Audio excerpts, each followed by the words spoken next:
contre une attaque de l'ennemi. Vous êtes-vous jamais servi de ce texte? Le Fils de Dieu a été manifesté pour détruire les œuvres du diable. 1 Jean 3,8. Non pas que vous ayez paru pour les détruire, mais Christ apparu, a été manifesté pour détruire les œuvres du diable. La bataille a été livrée et gagnée par lui.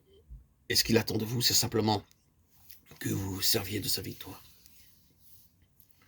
Faisant tout temps par l'Esprit toutes sortes de prières et de supplications, veillant à cela.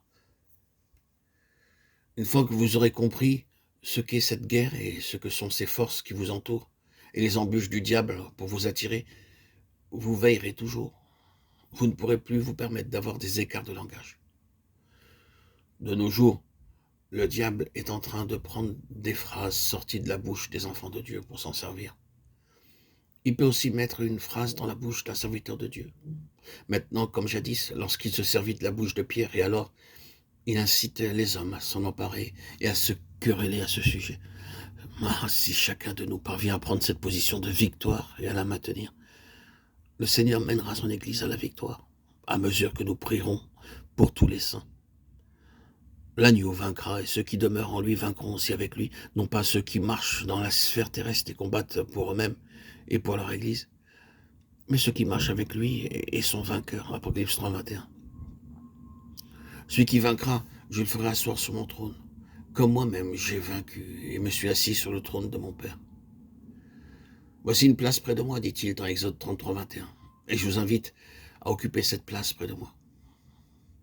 De nos jours, Dieu a besoin d'une armée de vainqueurs pour frayer le chemin à travers les forces sataniques jusqu'au cœur de Dieu, et à mesure qu'elles avancent, elles frayent le chemin à d'autres qui les suivront.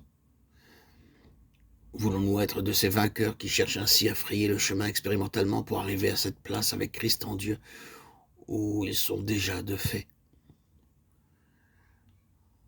Le but du diable est de nous retenir dans la sphère terrestre, essayant d'occuper nos pensées des effets visibles, au lieu de nous occuper des causes invisibles.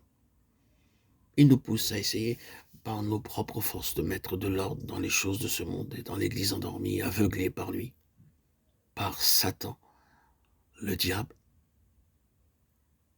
qui aveugle nos esprits, endort notre conscience, au lieu de comprendre que dans la guerre spirituelle, le vrai moyen d'action, c'est l'union avec Christ, bien au-dessus de tout, pour maintenir là sa victoire jusqu'à ce que nous le voyions délivrer les âmes.